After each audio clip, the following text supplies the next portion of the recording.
அனைவருக்கும் வணக்கம். Agathiyan academy TNPSC group 4 second base counselling எப்போ வரும்னு சொல்லி கமெண்ட் பாக்ஸில் கேட்டிருந்தீங்க. அதற்கான வீடியோ தான் இது வந்து கன்ஃபார்ம் வீடியோ கிடையாது, ஒரு டென்டேட்டிவ் தான். எங்களுக்கு கிடைச்ச தகவல் வரைக்கும் செகண்ட் பேஸ் கவுன்சிலிங் வந்து உடனடியாக வர மாதிரி தான் சொல்லியிருக்காங்க.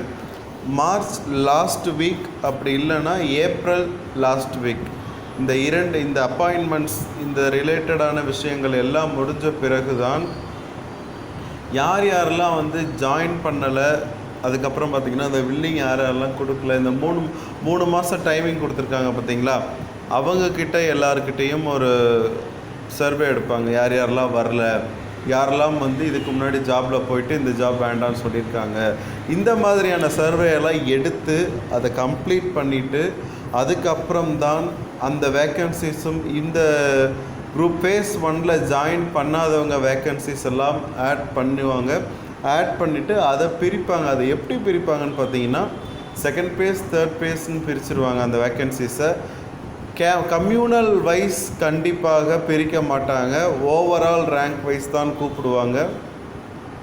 அது எப்படிங்கிறது, அலாட்மெண்ட் எப்படிங்கிறத பொறுத்து டிஎன்பிஎஸ்சி வந்து இன்னும் அலாட் பண்ணலை. அது வந்து எல்லா கேஸ்ட் வைஸும் காமனாக ஜென்ரலில் தான் சார் கூப்பிடுவாங்க. அதனால் ஓவரால் ரேங்க் வைஸ் தான் இருக்கும். ஃபஸ்ட் நாள் அந்த டேபிள் நம்பர் 1ல் செகண்ட் ஆளாக போயிட்டு கவுன்சிலிங் அட்டன் பண்ண முடியாமல் வர்றவங்களுக்கு சான்ஸ் இருக்குது. அதாவது ஃபஸ்ட் நாள் அந்த ஃபஸ்ட்டு செஷன் போனீங்க பார்த்தீங்களா, அவங்களுக்கு வாய்ப்புகள் உண்டு. அடுத்தடுத்த நாள் போனவங்களுக்கு வாய்ப்புகள்ங்கிறது ரொம்ப ரொம்ப கஷ்டம். அதுக்கடுத்தது பார்த்திங்கன்னா, செகண்ட் பேஸ் கவுன்சிலிங் பொறுத்த வரைக்கும் இன்னும் வந்து ஒரு ஏப்ரல் லாஸ்ட் வீக் தான் வந்து ஷோராக சொல்ல முடியும். மார்ச் லாஸ்ட் வீக்கில் லிஸ்ட்டு வந்தாலும் அது வந்து கவுன்சிலிங் வந்து உடனடியாக நடத்த மாட்டாங்க, அதுக்கும் கொஞ்சம் டைம் எடுக்கும். ஸோ செகண்ட் பேஸ் கவுன்சிலிங் பொறுத்த வரைக்கும் ஏப்ரல் லாஸ்ட் வீக் இல்லைனா ஆஃப்டர் எலெக்ஷன்ஸ் தான் கண்டிப்பாக நடக்கும். லிஸ்ட்டு வேணும்னா முன்னாடி வரும் சார். மற்ற எல்லா விஷயங்களும் அதற்கு பின்னாடி தான், அதுக்கு பிறகு தான் நடைபெறும்.